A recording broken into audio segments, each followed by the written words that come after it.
আসসালামু আলাইকুম প্রিয় দেশবাসী। আমাদের দেশের অবস্থা আজকে খুব খারাপ অবস্থা আছে। আমরা নোয়াখালী, ফেনী, চট্টগ্রাম, কুমিল্লার মানুষ খুবই খুবই দুর্ভোগে আছে। ইন্ডিয়া থেকে বাঁধ ছেড়ে দেওয়ার ফলে সব মানুষ পানিতে বন্যা কবলিত হয়ে আছে। খুব দুঃখের সাথে জীবনযাপন করছে। আজকে দীর্ঘ কয়েকদিন যাবৎ অনেক মানুষ কেউ আটকে আছে, অনেক মানুষ মারা গেছে। আসলে তাদেরকে বলার মতো কোনো ভাষা খুঁজে পাচ্ছি না।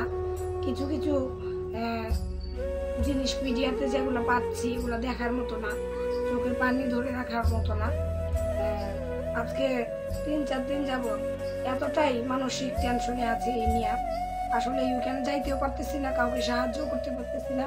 আমরা হাত থাকতেও ঘরে বসে থাকতে হইতেছে। তো আমাদের নেত্রকোনা জেলা বাউল সমিতি থেকে একটি উদ্যোগ নিয়েছি। আমরা আগামীকালকে নেত্রকোনা আমরা পথ গান করে আমরা বন্যার্তদের জন্য সাহায্য ওঠানোর একটা পদক্ষেপ নিয়েছি আমরা।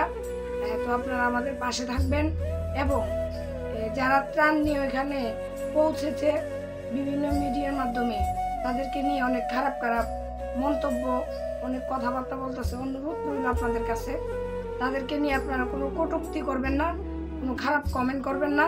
আপনিও যদি পারেন আপনার জায়গা থেকে যত টাকায় দিয়ে আপনি সাহায্য করতে পারেন বা যে কোনো একটা জিনিস দিয়ে যদি মনে করেন যে এটা দিলে আমার সাহায্য হবে, আপনারা দিতে পারেন। আসলে মানুষ মানুষের জন্য, মানুষের উপরে আর কোনো কিছু হইতে পারে না। আমি যদি আমাদের প্রতিবেশী বা আমাদের দেশের মানুষের জন্য আগায় না আসি তাহলে আর কেউ আমার মনে হয় আসবে না। আমি যদি একটু ভালো থাকি, ভালো অবস্থায় আছি, এটা আল্লাহর কাছে শুকরিয়া। আপনারা যারাই আছেন দেশের যে বন্যা কবলিত এলাকায় আছে তাদের জন্য আপনারা যে যেখান থেকে পারেন, যেভাবে পারেন সহযোগিতা করেন এবং সাহায্যের হাত বাড়িয়ে দেন।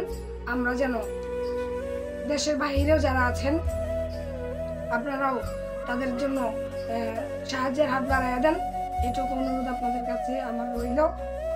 আর আপনারা মিডিয়ার মাধ্যমে তাদেরকে নিয়ে কোনো কটূক্তি করবেন না, তাদেরকে নিয়ে কোনো বাজে মন্তব্য বা বাজে নিউজ মিডিয়াতে আপনারা ছড়াবেন না, অনুরোধ রইল আপনাদের কাছে। তো এই বলে আমি আমার কথা শেষ করলাম এখানে।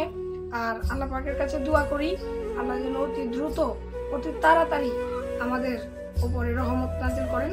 ধন্যবাদ সকলকে। আসসালামু আলাইকুম।